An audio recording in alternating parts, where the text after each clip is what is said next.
KaraokeBooks. A Connecticut Yankee in King Arthur's Court. Written by Mark Twain. Audiobook. Chapter 43. The Battle of the Sandbelt. In Merlin's cave, Clarence and I and 52 fresh, bright, well-educated, clean-minded young British boys. At dawn I sent an order to the factories and to all our great works to stop operations and remove all life to a safe distance, as everything was going to be blown up by secret mines, and no telling at what moment, therefore, vacate at once. These people knew me, and had confidence in my word. They would clear out without waiting to part their hair, and I could take my own time about dating the explosion. You couldn't hire one of them to go back during the century, if the explosion was still impending. We had a week of waiting. It was not dull for me, because I was writing all the time. During the first 3 days, I finished turning my old diary into this narrative form. It only required a chapter or so to bring it down to date. The rest of the week I took up in writing letters to my wife.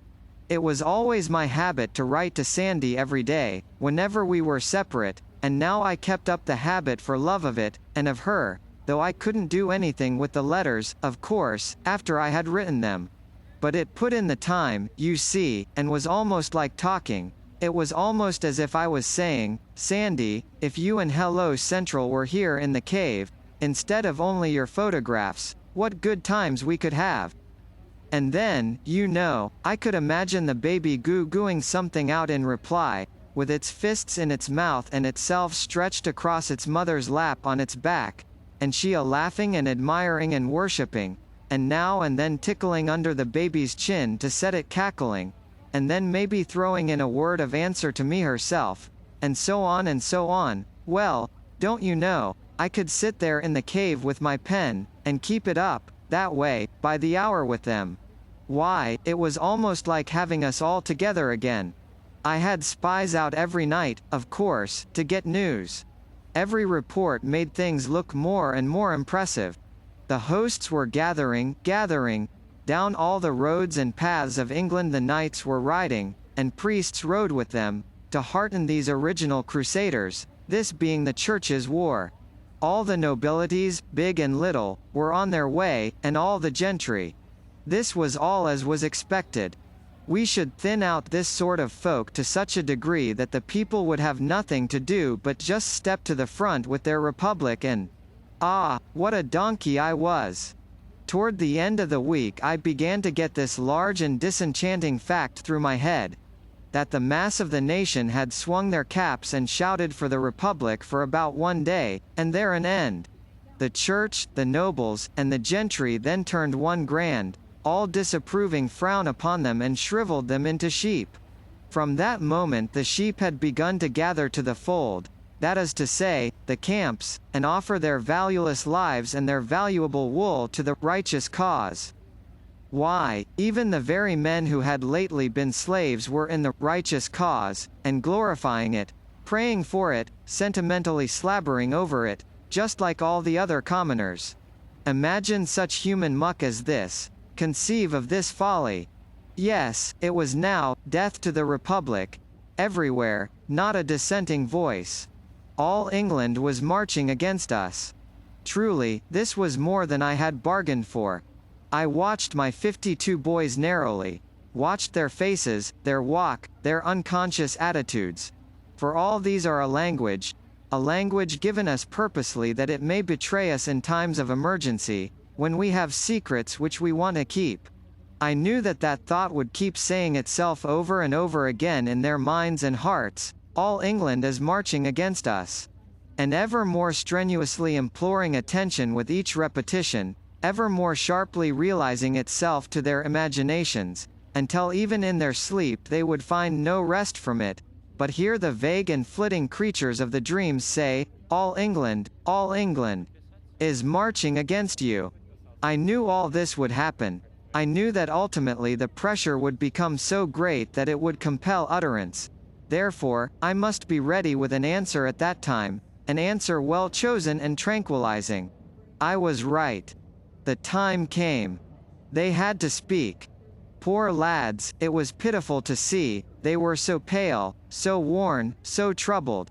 At first their spokesman could hardly find voice or words, but he presently got both. This is what he said, and he put it in the neat modern English taught him in my schools. We have tried to forget what we are, English boys. We have tried to put reason before sentiment, duty before love. Our minds approve, but our hearts reproach us. While apparently it was only the nobility, only the gentry, only the 25 or 30,000 knights left alive out of the late wars, we were of one mind, and undisturbed by any troubling doubt. Each and every one of these 52 lads who stand here before you, said, they have chosen, it is their affair. But think. The matter is altered, all England is marching against us. Oh, sir, consider, reflect. These people are our people, they are bone of our bone, flesh of our flesh, we love them. Do not ask us to destroy our nation. Well, it shows the value of looking ahead, and being ready for a thing when it happens. If I hadn't foreseen this thing and been fixed, that boy would have had me. I couldn't have said a word. But I was fixed. I said, my boys, your hearts are in the right place, you have thought the worthy thought, you have done the worthy thing. You are English boys, you will remain English boys, and you will keep that name unsmirched. Give yourselves no further concern, let your minds be at peace. Consider this. While all England is marching against us, who is in the van? Who, by the commonest rules of war, will march in the front? Answer me. The mounted host of mailed knights. True. They are 30,000 strong. Acres deep they will march. Now, observe, none but they will ever strike the sandbelt. Then there will be an episode. Immediately after, the civilian multitude in the rear will retire, to meet business engagements elsewhere.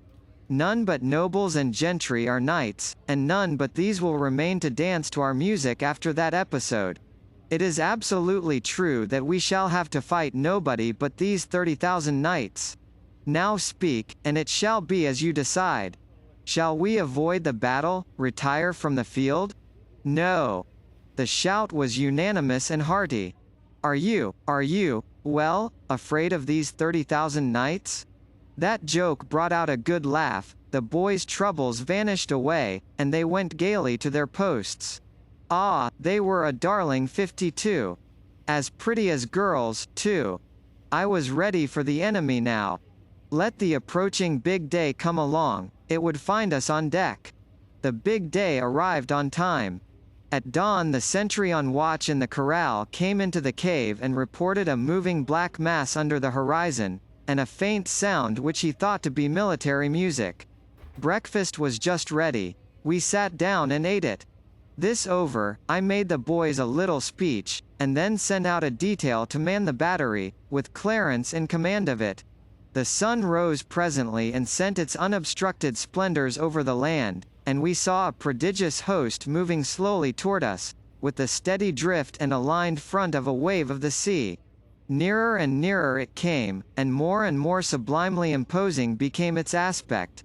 Yes, all England was there, apparently. Soon we could see the innumerable banners fluttering, and then the sun struck the sea of armor and set it all a-flash. Yes, it was a fine sight. I hadn't ever seen anything to beat it. At last we could make out details.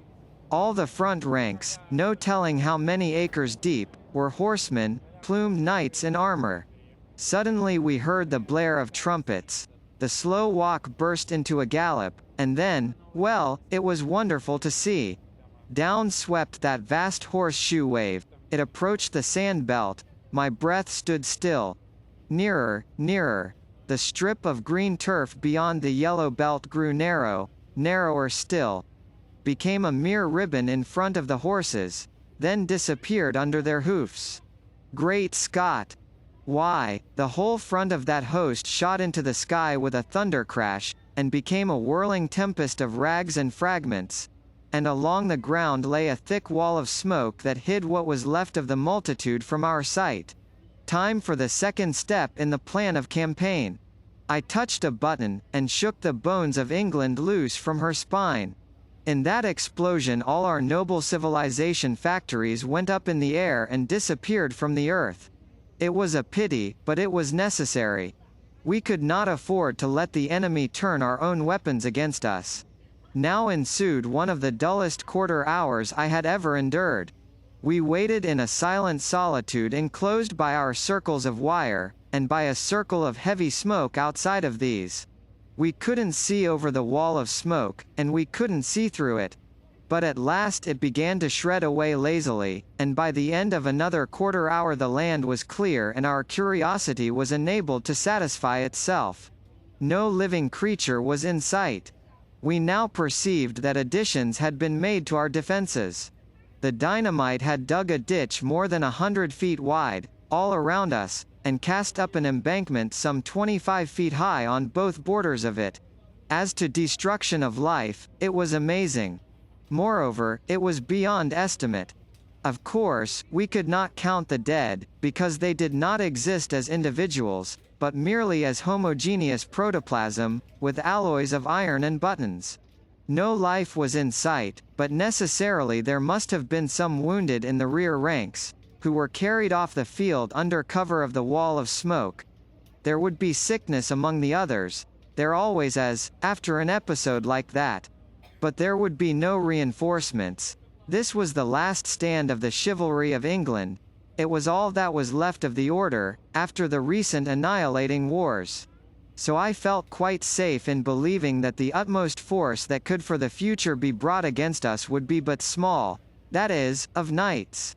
I therefore issued a congratulatory proclamation to my army in these words: "Soldiers, champions of human liberty and equality, your general congratulates you, in the pride of his strength and the vanity of his renown. An arrogant enemy came against you. You were ready. The conflict was brief. On your side, glorious. This mighty victory, having been achieved utterly without loss, stands without example in history. So long as the planets shall continue to move in their orbits, the Battle of the Sandbelt will not perish out of the memories of men. The boss." I read it well, and the applause I got was very gratifying to me. I then wound up with these remarks: "The war with the English nation, as a nation, is at an end. The nation has retired from the field and the war. Before it can be persuaded to return, war will have ceased. This campaign is the only one that is going to be fought. It will be brief, the briefest in history. Also the most destructive to life, considered from the standpoint of proportion of casualties to numbers engaged. We are done with the nation. Henceforth we deal only with the knights. English knights can be killed, but they cannot be conquered. We know what is before us. While one of these men remains alive, our task is not finished, the war is not ended. We will kill them all." Loud and long continued applause. I picketed the great embankments thrown up around our lines by the dynamite explosion, merely a lookout of a couple of boys to announce the enemy when he should appear again. Next, I sent an engineer and 40 men to a point just beyond our lines on the south, to turn a mountain brook that was there, and bring it within our lines and under our command, arranging it in such a way that I could make instant use of it in an emergency. The 40 men were divided into 2 shifts of 20 each, and were to relieve each other every 2 hours. In 10 hours the work was accomplished. It was nightfall now, and I withdrew my pickets. The one who had had the northern outlook reported a camp in sight, but visible with the glass only. He also reported that a few knights had been feeling their way toward us, and had driven some cattle across our lines, but that the knights themselves had not come very near. That was what I had been expecting. They were feeling us, you see. They wanted to know if we were going to play that red terror on them again. They would grow bolder in the night, perhaps. I believed I knew what project they would attempt, because it was plainly the thing I would attempt myself if I were in their places and as ignorant as they were. I mentioned it to Clarence. "I think you are right," said he. "It is the obvious thing for them to try." "Well, then," I said, "if they do it they are doomed." "Certainly.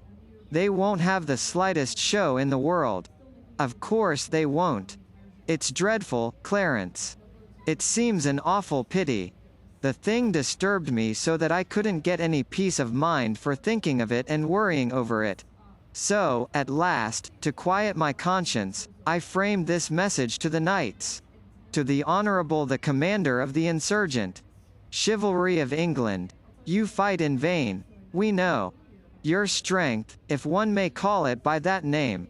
We know that at the utmost you cannot bring against us above 25,000 knights. Therefore, you have no chance, none whatever. Reflect.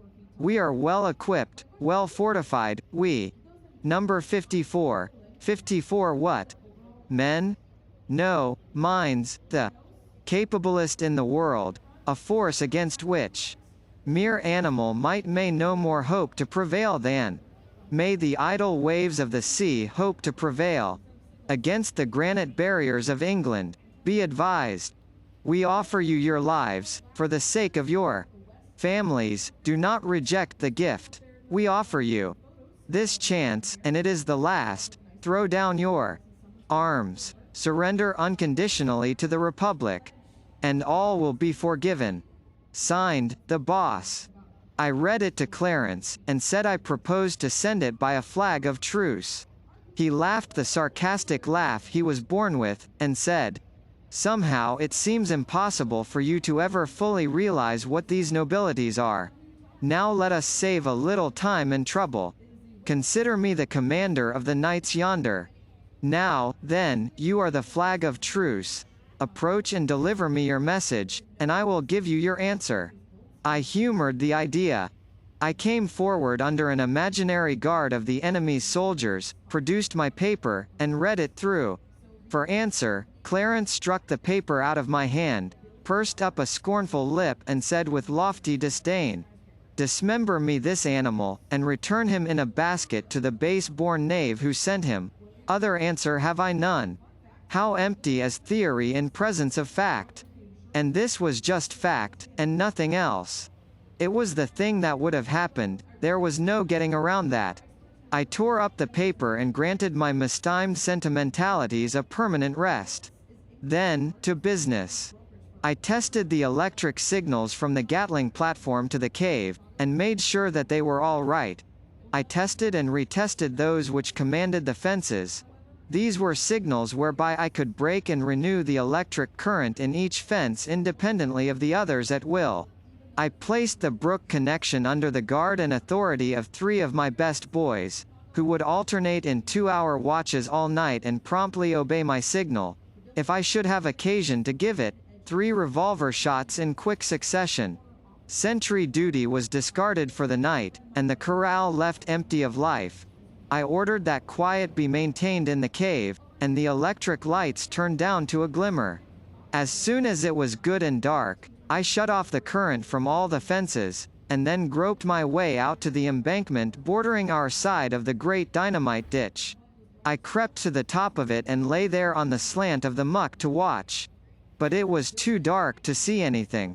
As for sounds, there were none. The stillness was deathlike. True, there were the usual night sounds of the country, the whir of night birds, the buzzing of insects, the barking of distant dogs, the mellow lowing of far-off kine, but these didn't seem to break the stillness, they only intensified it, and added a gruesome melancholy to it into the bargain. I presently gave up looking, the night shut down so black, but I kept my ears strained to catch the least suspicious sound, for I judged I had only to wait, and I shouldn't be disappointed. However, I had to wait a long time. At last I caught what you may call indistinct glimpses of sound, dulled metallic sound. I pricked up my ears, then, and held my breath, for this was the sort of thing I had been waiting for. This sound thickened, and approached, from toward the north. Presently, I heard it at my own level, the ridge top of the opposite embankment, 100 feet or more away. Then I seemed to see a row of black dots appear along that ridge, human heads? I couldn't tell. It mightn't be anything at all. You can't depend on your eyes when your imagination is out of focus. However, the question was soon settled. I heard that metallic noise descending into the great ditch. It augmented fast, it spread all along, and it unmistakably furnished me this fact: an armed host was taking up its quarters in the ditch. Yes, these people were arranging a little surprise party for us. We could expect entertainment about dawn, possibly earlier. I groped my way back to the corral now. I had seen enough. I went to the platform and signaled to turn the current on to the two inner fences. Then I went into the cave, and found everything satisfactory there, nobody awake but the working watch. I woke Clarence and told him the great ditch was filling up with men, and that I believed all the knights were coming for us in a body. It was my notion that as soon as dawn approached we could expect the ditch's ambuscaded thousands to swarm up over the embankment and make an assault, and be followed immediately by the rest of their army. Clarence said, "They will be wanting to send a scout or two in the dark to make preliminary observations. Why not take the lightning off the outer fences, and give them a chance? I've already done it, Clarence. Did you ever know me to be inhospitable? No, you are a good heart. I want to go and be a reception committee? I will go, too." We crossed the corral and lay down together between the two inside fences. Even the dim light of the cave had disordered our eyesight somewhat, but the focus straightway began to regulate itself and soon it was adjusted for present circumstances. We had had to feel our way before, but we could make out to see the fence posts now. We started a whispered conversation, but suddenly Clarence broke off and said, "What is that?" "What is what?" "That thing yonder." "What thing? Where?" "There beyond you a little piece, dark something, a dull shape of some kind, against the second fence." I gazed and he gazed. I said, "Could it be a man, Clarence?" "No, I think not. If you notice, it looks a lit. Why, it is a man. Leaning on the fence. I certainly believe it is. Let us go and see." We crept along on our hands and knees until we were pretty close, and then looked up. Yes, it was a man, a dim great figure in armor, standing erect, with both hands on the upper wire, and, of course, there was a smell of burning flesh. Poor fellow, dead as a doornail, and never knew what hurt him. He stood there like a statue, no motion about him, except that his plumes swished about a little in the night wind. We rose up and looked in through the bars of his visor, but couldn't make out whether we knew him or not, features too dim and shadowed. We heard muffled sounds approaching, and we sank down to the ground where we were. We made out another knight vaguely. He was coming very stealthily, and feeling his way. He was near enough now for us to see him put out a hand, find an upper wire, then bend and step under it and over the lower one. Now he arrived at the first knight, and started slightly when he discovered him. He stood a moment, no doubt wondering why the other one didn't move on. Then he said, in a low voice, "Why dreamest thou here, good Sir Mar?" Then he laid his hand on the corpse's shoulder, and just uttered a little soft moan and sunk down dead. Killed by a dead man, you see, killed by a dead friend, in fact. There was something awful about it. These early birds came scattering along after each other, about one every 5 minutes in our vicinity, during half an hour. They brought no armor of offense but their swords. As a rule, they carried the sword ready in the hand, and put it forward and found the wires with it. We would now and then see a blue spark when the knight that caused it was so far away as to be invisible to us. But we knew what had happened, all the same. Poor fellow, he had touched a charged wire with his sword and been elected. We had brief intervals of grim stillness, interrupted with piteous regularity by the clash made by the falling of an ironclad. And this sort of thing was going on, right along, and was very creepy there in the dark and lonesomeness. We concluded to make a tour between the inner fences. We elected to walk upright, for convenience's sake. We argued that if discerned, we should be taken for friends rather than enemies, and in any case we should be out of reach of swords, and these gentry did not seem to have any spears along. Well, it was a curious trip. Everywhere dead men were lying outside the second fence, not plainly visible, but still visible, and we counted 15 of those pathetic statues, dead knights standing with their hands on the upper wire. One thing seemed to be sufficiently demonstrated. Our current was so tremendous that it killed before the victim could cry out. Pretty soon we detected a muffled and heavy sound, and next moment we guessed what it was. It was a surprise in force coming. Whispered Clarence to go and wake the army, and notify it to wait in silence in the cave for further orders. He was soon back, and we stood by the inner fence and watched the silent lightning do its awful work upon that swarming host. One could make out but little of detail, but he could note that a black mass was piling itself up beyond the second fence. That swelling bulk was dead men. Our camp was enclosed with a solid wall of the dead, a bulwark, a breastwork, of corpses, you may say. One terrible thing about this thing was the absence of human voices. There were no cheers, no war cries. Being intent upon a surprise, these men moved as noiselessly as they could, and always when the front rank was near enough to their goal to make it proper for them to begin to get a shout ready, of course they struck the fatal line and went down without testifying. I sent a current through the third fence now, and almost immediately through the fourth and fifth, so quickly were the gaps filled up. I believed the time was come now for my climax. I believed that that whole army was in our trap. Anyway, it was high time to find out.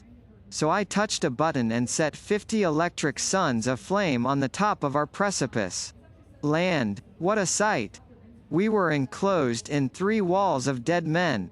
All the other fences were pretty nearly filled with the living, who were stealthily working their way forward through the wires. The sudden glare paralyzed this host, petrified them, you may say, with astonishment. There was just one instant for me to utilize their immobility in, and I didn't lose the chance. You see, in another instant they would have recovered their faculties, then they'd have burst into a cheer and made a rush, and my wires would have gone down before it. But that lost instant lost them their opportunity forever. While even that slight fragment of time was still unspent, I shot the current through all the fences and struck the whole host dead in their tracks. There was a groan you could hear. It voiced the death pang of 11,000 men. It swelled out on the night with awful pathos. A glance showed that the rest of the enemy, perhaps 10,000 strong, were between us and the encircling ditch, and pressing forward to the assault. Consequently we had them all. And had them past help. Time for the last act of the tragedy. I fired the 3 appointed revolver shots, which meant, turn on the water. There was a sudden rush and roar, and in a minute the mountain brook was raging through the big ditch and creating a river 100 feet wide and 25 deep. Stand to your guns, men. Open fire. The 13 Gatlings began to vomit death into the fated 10,000. They halted, they stood their ground a moment against that withering deluge of fire, then they broke, faced about and swept toward the ditch like chaff before a gale. A full 4th part of their force never reached the top of the lofty embankment. The 3/4 reached it and plunged over, to death by drowning. Within 10 short minutes after we had opened fire, armed resistance was totally annihilated. The campaign was ended, we 54 were masters of England. 25,000 men lay dead around us. But how treacherous is fortune! In a little while, say an hour, happened a thing, by my own fault, which, but I have no heart to write that. Let the record end here. KaraokeBooks.